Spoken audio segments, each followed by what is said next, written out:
Hey, what's up, Black Sheep Nation? Welcome to another episode of the Black Sheep Platoon podcast. Today's guest is Mr. Greg Cooper. As most of you already know, one of the most frequently visited establishments around any military installation is going to be barbershop because everybody needs to stay clean cut. Once upon a time, the barbershop was not only a place to get a haircut, but it was a place to receive counsel, a place to talk sports, a place to talk politics, and a place that could unify families that were having issues. Greg is a second generation barber who hung his hat outside of Fort Campbell, Kentucky, the home of the 101st Airborne. But Greg is not just a barber. Greg has been a trusted friend, mentor, counselor, and confidant to generations of service members. He celebrated milestones from first haircuts for military children to promotions, retirement milestones, going to retirements, you name it. He's been there. After 4 decades behind the chair, Greg's legacy is measured not only by numerous haircuts, but in the relationships, trust, and unwavering support that he's provided military community he proudly calls family. Greg has impacted service members from sailors, Marines, to the soldiers at Fort Benning, Georgia, to the men and women at the 101st Airborne, all while implementing the lessons that he learned from dear old dad. So we're here to welcome our next guest to the show, Greg the Barber, Mr. Greg Cooper from Greg's Barbershop right outside of Fort Campbell on Hey, Greg, my friend, welcome to the show. Thank you very much, brother. I appreciate being here. It's good. It's good. Hey, Greg, I really want to thank you for literally taking care of military families for over 40 years. It's an incredible achievement, and I'm pretty sure that you've had some highs and some lows. So what's kept you in the game so long? I think part of it was the fact that I grew up around a military town. I grew up outside of Fort Riley. My dad started cutting hair at Fort Carson in 1967, and we moved to Riley in 68. And, I seen what those guys did.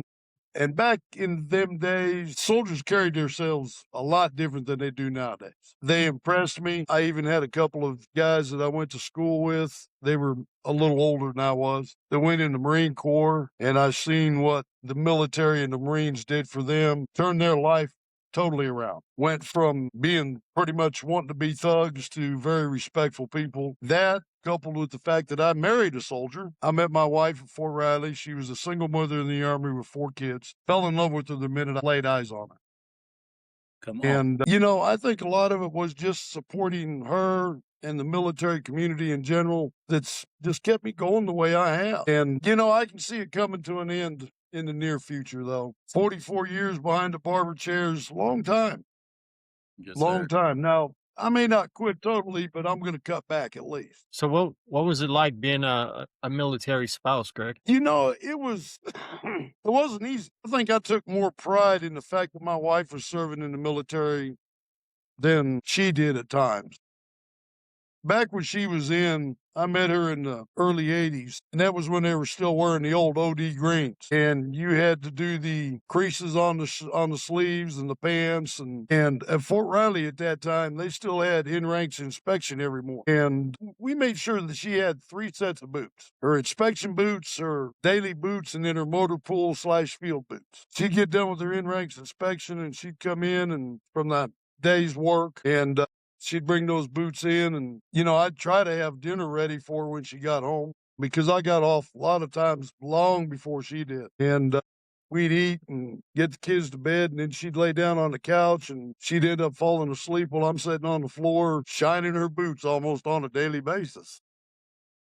Because I took pride in the fact that my wife was in the military. And back then, a lot of women didn't have the military, wasn't in the military back in the early 80s like they are. There's a lot more now than there was back then. Yeah. You got to be Mr. Mom before Mr. Mom back then. Yeah, I did. And, it was hard a lot of times when she had to go to the field and spend 30 to 45 days out. And the minimum was 30 days, regardless, back then. You didn't get these field problems that were a week or 10 days that they've got nowadays. I remember one time she was out in the field and she'd been gone about 2.5 weeks. We're sitting there at the house and the back door opens. And I'm thinking, who's coming in the house? Well, I jump up, and it's her and a couple of the other females that she had in her unit. And I said, what are you doing home? She says, well, the first sergeant said we'd come to the house to take showers. Okay. And while one of the ladies was taking showers, I started dinner, and she said, come here. We walked out the door. We had living quarters here, another set of a row of quarters there, and then right behind it was a big cliff. And she said, "Look right up there between those two trees. You see that tip of that antenna there?" Because she was in signal unit. And I said, "Yeah." She says, "I've been sitting there for the last week and a half watching the kids play in the yard at night when they get home from school."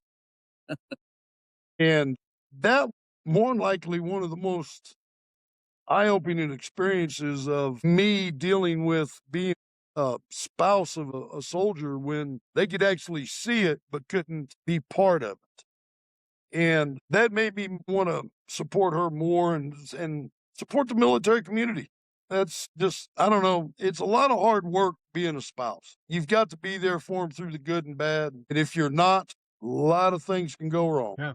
I think being a military spouse often goes underappreciated. The weight that is carried by a military spouse is unmeasured. And a lot of times they're the ones who have to carry some of that weight, the trauma that comes back from combat and things like that. So being a military spouse is definitely something that is it's something that's underappreciated, and it's definitely not for everybody. It takes somebody really special to be able to stay in a relationship as a military spouse, especially like as long as you did. Yeah. Well, I appreciate that, brother. And unfortunately, my wife passed away this coming September, be 4 years ago. But I still take pride in the fact that she was able to put that uniform on and serve her country and do what she thought she needed to do, not only for her country, but to take care of her kids. It takes a lot of work to be in the military. To be a single parent in the military is even a step above. Thank God that I did not have to go through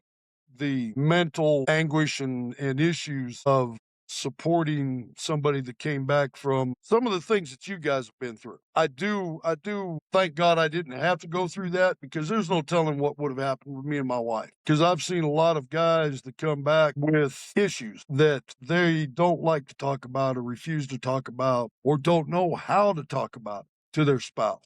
And that just puts a lot of strain on relationships, puts a lot of strain on friendships, because friends and stuff don't know how to approach the issues if they feel there's an issue, or they're afraid to, because they don't want to put their loved one or their one they care for back into a place that they don't want to be. Yeah, absolutely. The good thing is they got Greg the barber. They do. Hey, because you're 100% right. Sometimes you can't go and you can't talk about it to the spouse, and you just want to let loose on somebody that's willing to listen, and you're also giving a service all at the same time. So somebody's already comfortable. If they're comfortable enough to let you cut their hair, they're comfortable enough to talk to you, Greg, and it's all like, hey, at the end of the day, you're going to make sure that they're not getting scuffed up in the first formation on Monday, and you're also going to help them out through maybe a tough time that they couldn't even talk to their spouse. So you were also the lending ear for somebody else, which is absolutely amazing. Your Well, barber pole serves overtime as a whipping post. Yeah, absolutely. Absolutely. Let me ask you this, Greg. So do you got any moments over the last 4 decades that stood out to you that you like to tell our audience about? Maybe it could be something funny or something impacted you, over that time. well, I've thought about that a little bit, and I want to say there was one incident that really always sticks in my mind, and this was back when it was old school military. Hmm. Yes, sir. The division sergeant major, this is when I was working at Fort Riley. The division sergeant major, I believe it was Sergeant Major Ligon. He was the division sergeant major. Come in the barbershop every Saturday and get a haircut. Well, one Saturday we were a little bit on the slow side, and we were out front, my dad, myself, and the sergeant major out front talking, and this captain walked by. And the sergeant major politely and professionally pointed out that the captain needed a haircut, and there was a couple of barbers standing there. He could take care of him right then. Well, the captain kind of took offense to that about some old guy telling him he needed a haircut, and kind of went off on the sergeant major. And I don't think the captain really knew who the sergeant major was at that time. Well, Monday morning, shortly after we open up rolls the general's staff car. And out gets the captain and the sergeant major. The captain walks in and apologizes to my dad and comes over and apologizes to me and then sits in my father's chair and gets a haircut. Following Saturday, my dad says, "Sergeant Major, what was that all about?" He says, "Well, after the young man left," he said, "I made a phone call to the CG. The CG called him up and called up his chain of command to his office Monday morning. Said, "You see that man standing over there in the corner?" He said, "Yes, sir." He said, "That's my sergeant major. When my sergeant major tells you to get a haircut, that's me telling you to haircut. Now, this is what you're gonna do." I love this. And, that was old school military. I've noticed a change in some of the leadership mentality because when I started cutting hair in 1982 at Fort Riley, there were still boys that were on active duty that were Vietnam vets. And they had a whole different attitude about things in the military than what they do now. You damn sure ain't going to see a first sergeant or sergeant major nowadays tell some captain or major or lieutenant colonel he needs a haircut. That just ain't going to happen nowadays. But back then it would because everybody had that standard.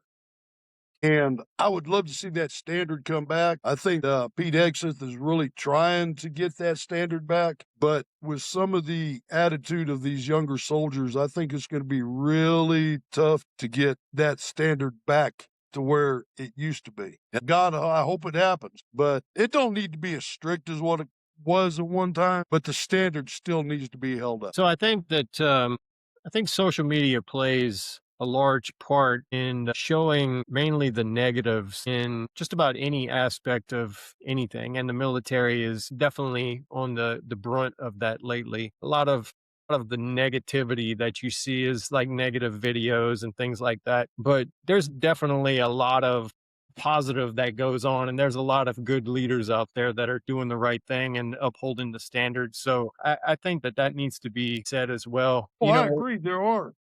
There what are I good leaders.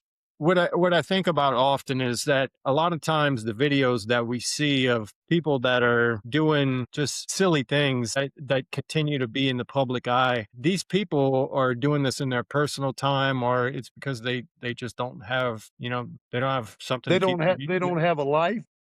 they don't have something to keep their hands busy. However, the people that you don't see that are doing the right things, that are doing exceptional things, that's because those people are busy doing exceptional things. And oftentimes the reason why you don't see these exceptional things being done is because they're busy doing these things. So unfortunately, you see the negatives more than you see the positives. But I think it definitely needs to be said that there's a lot of positives that go on. It's just unfortunately we see a lot of the negatives. There are a lot of good leaders in the military. They don't get the exposure like The I don't know how optics. to call it, Yeah, the but optics. yeah, they don't get the exposure, the praise, the uplifting that they deserve for Yeah. being good leaders, like yourself and John Brown, Clint Cody. General Cody used to be the CG out here, one of his sons. Great leaders, great guys. Sergeant Major Gabe Espinoza, retired out of Fort Campbell, lives around here now. Great leader. And Espinoza still to this day attends retirement ceremonies, reunions, all kinds of stuff. He was even down here when they opened the new museum, the Wings of Liberty Museum, doing all that. And I recommend if you guys ever get back up this way, you need to go check that museum out. It is phenomenal. Yeah. I And what was definitely it want to called go again, check it Greg? out. The Wings of Liberty Museum. Okay. Wings of Liberty. And the great thing is, it's on military property, but you do not have to go through a gate to get to the museum. It's open to the public. Anybody can go. Like the National Infantry Museum at Fort Benning in Georgia. Yes. Yes. Yes, sir. So Greg, we have mutual friends, and I know that you've been able to help a lot of people, especially both military and their families, that when they've been going through times of crisis. You've given first haircuts to kids. So how does that feel knowing that you've been able to impact like generations of like different generations of soldiers and their families? It make me feel old.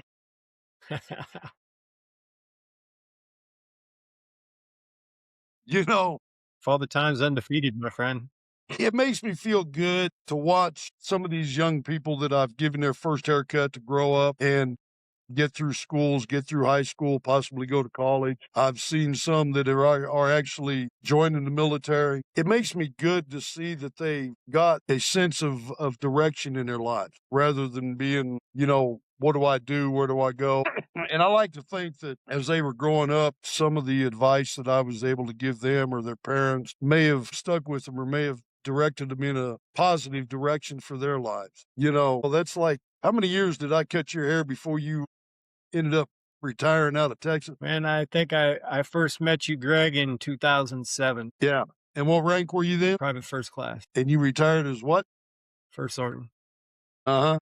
So I've known you pretty much all your career. That's like Clint Cody, who is now Colonel Cody. I started cutting ears there when he was a butter bar lieutenant. He's down in Alabama now at flight school. I believe last I heard, he was chief of staff down there. But Nice. every time he comes up here, he drops in to at least say hi, if not get a haircut. I've got another gentleman I cut hair on that started as a slick sleeve private. Come up here. He was with John Brown. He was in, Tater Nosing. Mike Beard went over to selection, got picked up, come back to 5th group, went to a selection for Delta, got hurt there. The only time I did not cut his hair was the time he was teaching at the schoolhouse for the special forces.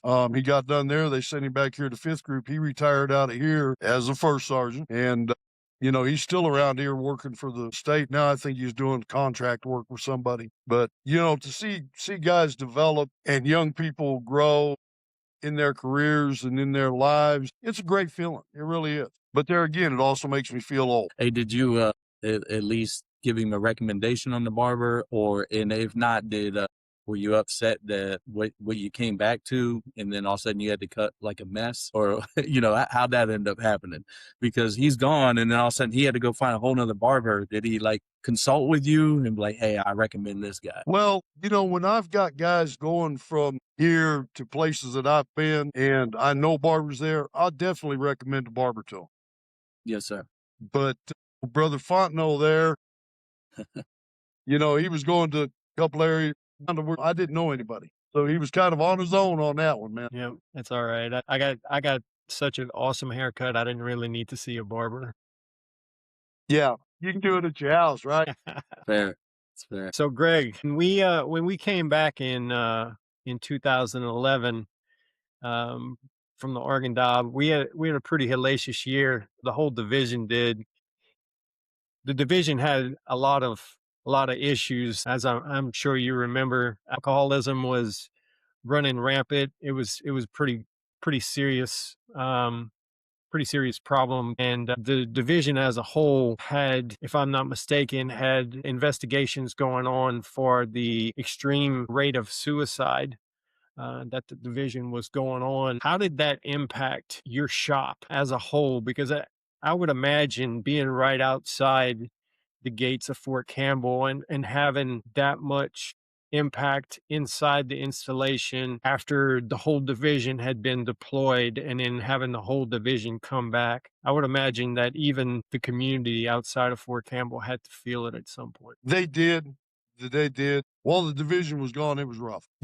I've seen people struggle, businesses go under, stuff like that. Knock on wood, I had the support from my wife and my family and, former retired military guys that were still coming to.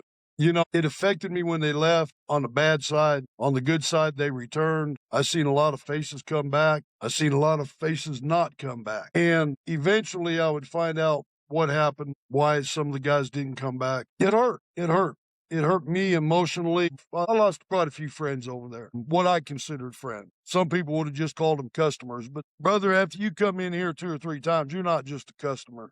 You're a friend. You're an acquaintance of some sort. We just recently, maybe 6 months ago, went through another suicide with a young man that had struggled and been over there and been overseas and just come out of nowhere. It's tough. It's really tough to handle the news of something like that happening. It's tough seeing friends that are having problems that they can't get through.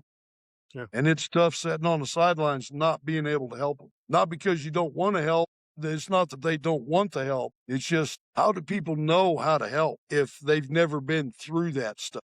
I can't say I've walked in your guys' boots. And I've had a lot of people ask me, do I regret anything in life? I've only got one regret in life, James, is the fact that I could not put a uniform on for my country. 1979, in May, I fell 23 foot, broke both my arms, and I had to put a pin in my right elbow. That was about, I want to say maybe a month and a half, 2 months before I was supposed to go to basic training for the Marine Corps. when they still had that split training where you could go between your junior and senior year for basic and then go back after your senior year for edge. Well, that accident kept me from going into in the Marine Corps. I got out of high school and I tried every branch of the military there was, and they wouldn't take me because of that pin in my elbow. And by the time it rolled around where you could be in the upright position and breathing, and the breathing part optional for some people, I had already set myself in a career supporting the military, and I wasn't going to give that up because I realized you guys needed a lot of support from the communities around you. And I was just glad to be part of that. Well, Community support's also a huge thing that I think that gets overlooked from a, a lot of the time. It's how, like, whenever we do come back and we're right back in our normal ways, and everybody's all like, all right, hey, we're going to put you on leave. We're going to do the regular, military stuff, and then you're just kind of sitting there, but you've been doing this high alert thing for so long, that it's like, well, you come out and then you feel like people are looking at you different because you're not moving correctly. You're not doing things, and if you have a little bit of community support, then it makes you feel more comfortable, and it helps with the transition period mentally, but if you don't have that, if you don't have somebody that you can outsource, that you can speak to, that you haven't been sitting with in a foxhole this whole time, and it's not somebody from the outside that's all like, hey man, I'm just here, like, and can make you laugh or be like, hey, well, the weather today is like this, and take your mind off of all the stuff, and I think that that's something that has been truly passed on that people just don't understand. They'll thank you for your service, but they won't take the time to just conversate with you to bring you back into a safe place, if you would, so I greatly appreciate that that was something that you could see, and that you turn around and you said, hey, this is where I'm gonna be at. And I think you've done an amazing job. Absolutely amazing. see, Greg, the way I see it, man, is I think everybody has their calling. My career didn't start in the military. I didn't join until I was 31. So my career didn't start off with me being in uniform, as you know. So there was a different plan for me, just like there was a different plan for you.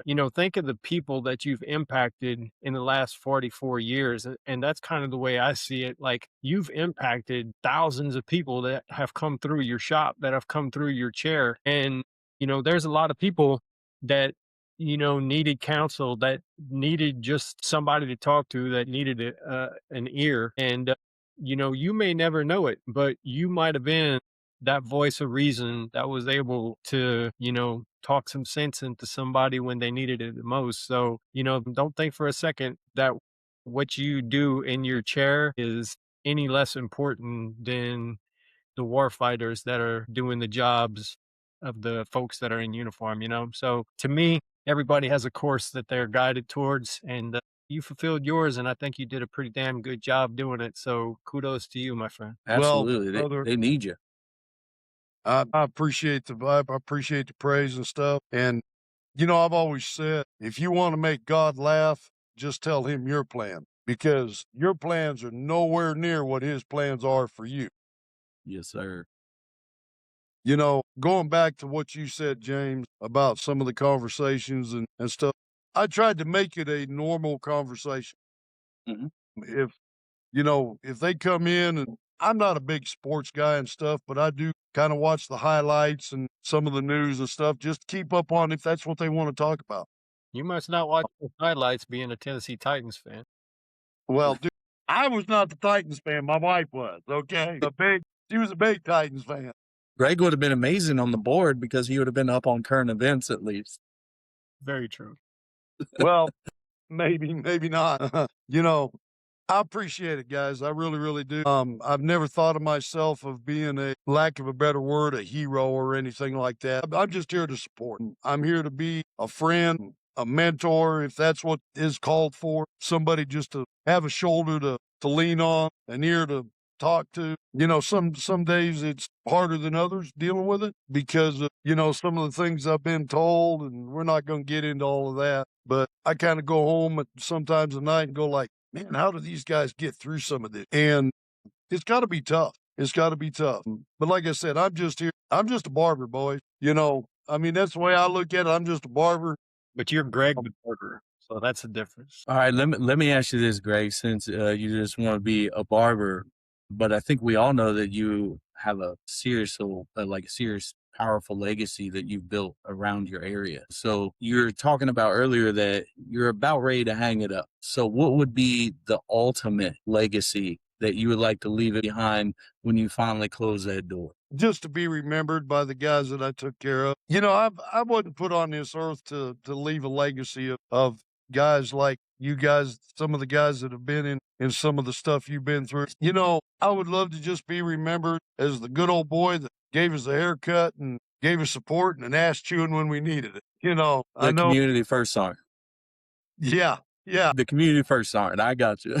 I know Fontenot and I had some good conversation and along with a lot of other guys. And there's been times when I've supported a lot of guys and I've told them, hey, man, it's going to be okay. And I've been a lot of times I've told guys, hey, pull your head out your backside and get screwed on straight. As far as I'd like to be remembered as Greg the barber that supported his community and supported his military guys the best he could. I appreciate Oh, that. Well, Greg, something else too is this is the internet. So this is forever. You know what they say. Once it goes on the internet, it's forever.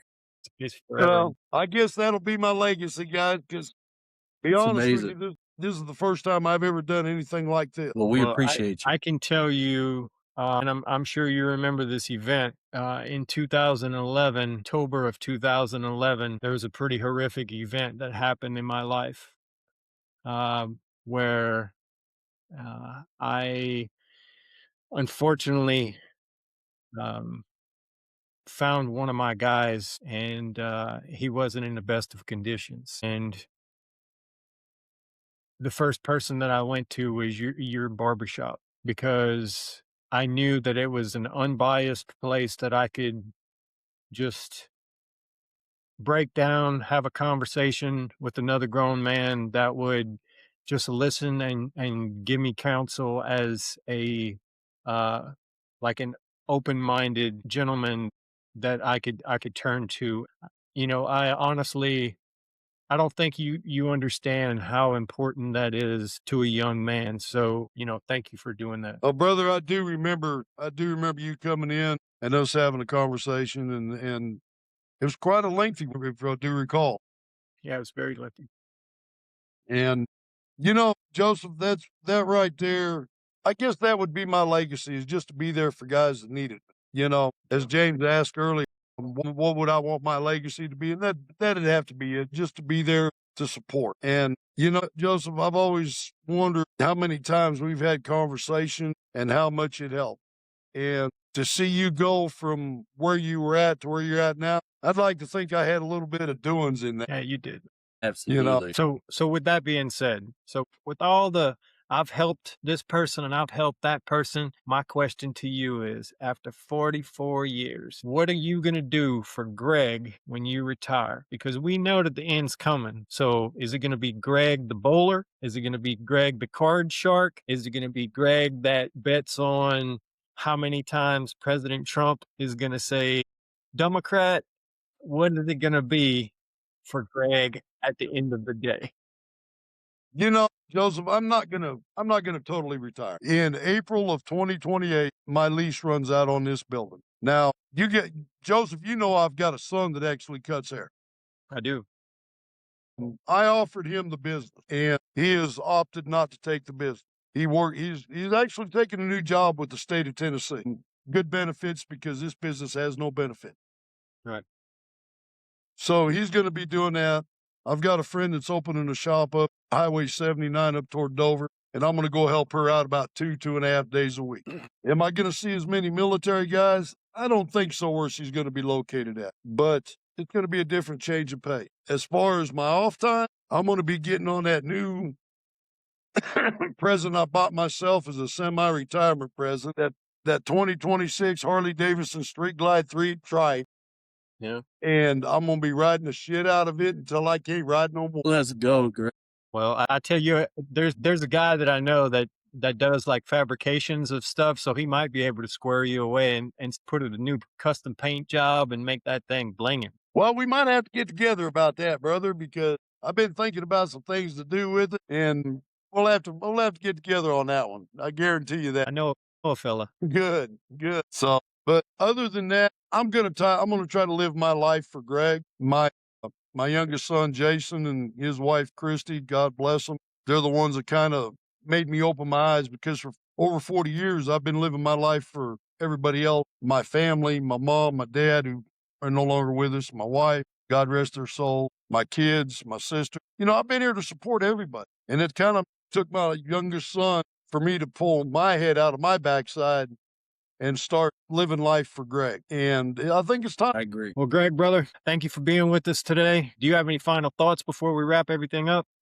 James, Joseph, I appreciate you guys having me on here. Like I said, this is the first time I've done anything like this. My final thoughts is I hope this country keeps going in the direction that we would like it to go. There's a lot of division within the country on so many directions and so many sides. I hope it stays strong. I hope our military stays strong. And I just hope that God blesses us and pray that we can still survive another day. Get up in the morning and say, thank you, Lord, I'm here, because so many haven't been able to for so many reasons. And again, I thank you guys for having me on, and I appreciate it very, very much for getting my opinions and looking at my life a little different, making me look at it a little different than what I normally would have, with some of the questions you asked me, man, and I appreciate it. Yes, sir. Thank you. James, you got any parting words, brother? Nah, man, I'm just happy to be here, man. I just really, really, really enjoy doing this and meeting great people that I haven't had the opportunity to meet yet,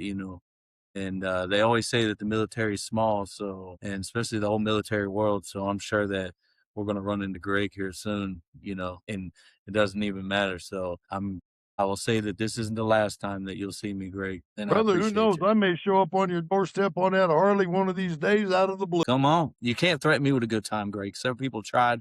Everyone's failed. Just be sure you bring your appetite. That's it. I can do that. Well, Black Sheep Nation, our next guests are especially meaningful to us because they bring a unique perspective that spans both military service and continued mission to serving veterans long after the uniform comes off. Their experience aren't just rooted in what they accomplished while they've served, but in the impact that they've continued to make within the veteran community by helping others navigate the challenges of transition, purpose, healing, and life after service is over. For our next episode, we're honored to welcome Roger and Dan from Tracer Burnout Podcast. So if you get a chance, check them out. Once again, that's Tracer Burnout Podcast. Their conversations are a lot like us, real, unfiltered, built on the same foundations and values that we have here at the Black Sheep Platoon Podcast. Honesty, brotherhood, and ensuring that no veteran feels like they have to fight their battles alone. So, as usual, here are a few final thoughts from us. So hold on to your seats. Number one, confidence isn't thinking you're better than everyone else. It's realizing you have no reason to compare yourself to others, and confidence shines the brightest when you're rising others up. So lift others up. Don't worry about bringing other people down. Number two, don't offer a lecture to a person who needs a hug. Let me repeat that. Don't offer a lecture to a person who needs a hug. Something to consider. Lastly, and this one's my boy James's favorite. Some people will tell you that I'm the best person that they've ever met. Other people will tell you that I'm an asshole. Leave both of them. Believe both. Because they got the version that they earned. We are the Black Sheep Platoon Podcast, and as always, we'll continue to be here until Helen Keller shoots 40 out of 40, baby. Thanks for tuning in. We hope to see you next time. See ya.